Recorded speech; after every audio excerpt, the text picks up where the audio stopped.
वबरकातुह। Welcome to my YouTube channel आसान इलाज और मैं हूं ज़ियाउल्लाह।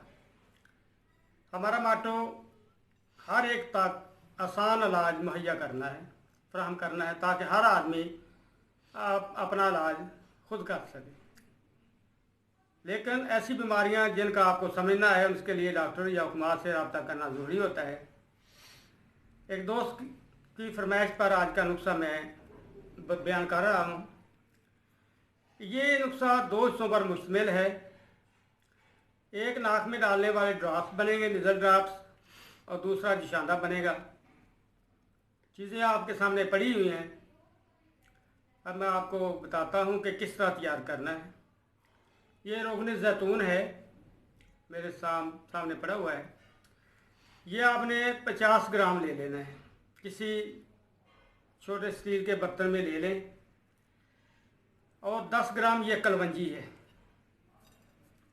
इसे उस तेल में मिला देना है और इसे हल्की आंच पे रख देना। डायरेक्ट आंच पे नहीं रखना, बल्कि किसी तवे पर के ऊपर ये बर्तन स्टील के ऊपर रख दें। नीचे आग जलाएंगे तो इनडायरेक्ट जो आग है ना, वो आहिस्ता आहिस्ता 4-5 मिनट उसे पड़ेगी तो उबलना शुरू हो जाएगा। 5-7-10 बाले आ जाए तो उसे नीचे उतार दें और ठंडा होने पर इसे पुनकर किसी ड्रॉपर वाली शीशी वगैरह में महफूज कर लें। यह आपका नाक में डालने वाले नेज़ल ड्रॉप बहुत बेहतरीन और आला क्वालिटी के, बाज़ार में से अगर आप 200-300 या 400 रुपये या 500 रुपये के नेज़ल ड्रॉप्स लाएँ तो उससे ये 1000 गुना बेहतर नेज़ल ड्रॉप्स हैं। इससे आप नज़ला, ज़ुकाम, नाक की बड़ी हुई हड्डी या गदूद में इस्तेमाल कर सकते हैं। इंशाअल्लाह कुछ देर मुसलसल इस्तेमाल करें, 2 महीने या 3 महीने से बड़ी हुई हड्डी या जो हड्डी टेढ़ी हो जाए या गदूद बढ़ चुके हों, इंशाअल्लाह बगैर किसी ऑपरेशन हिलोजत के वो दुरुस्त हो जाएंगे। इसके साथ आपने ये कावा बनाना है। ये सुबह और शाम, अगर तकलीफ़ ज़्यादा है तो 3 मरतबा दिन में, सुबह, दोपहर और शाम पीना है। वो तरीका मैं आपको बता देता हूँ।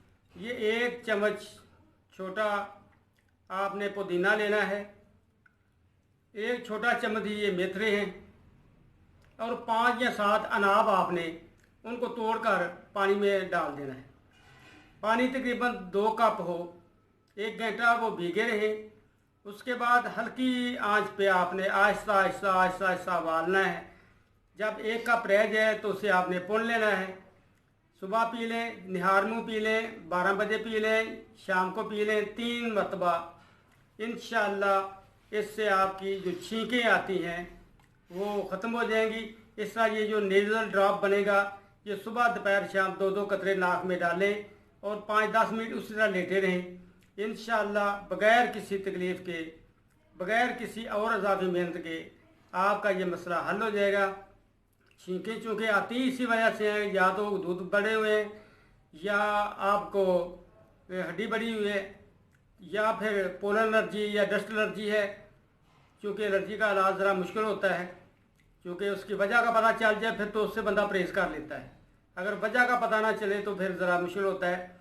पर आप फिर भी गर्मी सर्दी में यकदम मौसम की तब्दीली में अपने आप को महफूज रखें। अल्लाह आपका हामी नासर हो। इंशाअल्लाह छींकें बंद हो जाएंगी। ज़रूर इस्तेमाल करें और फिर हमें फ़ीडबैक दें कि कैसा रिज़ल्ट आपको मिला। अल्लाह ताला हम सब पे रहम फरमाए। लेकिन एक बात याद रखें कि बर्फ़ का इस्तेमाल या कोला मशरूबात, इस तरह डब्बा बंद खाने जो हैं, इनका इस्तेमाल आपने बिल्कुल नहीं करना। कभी इसके करीब नहीं जाना। कोशिश करें कि सरसों का तेल या देसी घी इस्तेमाल करें। ये जो बनस्पति घी है या कुकिंग ऑयल है, ये बहुत ख़राबी का सबब बन रहे हैं। इनसे परहेज़ करें। अपनी नेक दुआओं में हमें भी याद रखें, अपने अज़ीज़ो क़रीब को भी याद रखें, गरीबों का भी ख्याल रखें। अल्लाह आपको सेहत कामला अता फ़रमाए। अस्सलामु अलैकुम व रहमतुल्लाहि व बरकातुहू।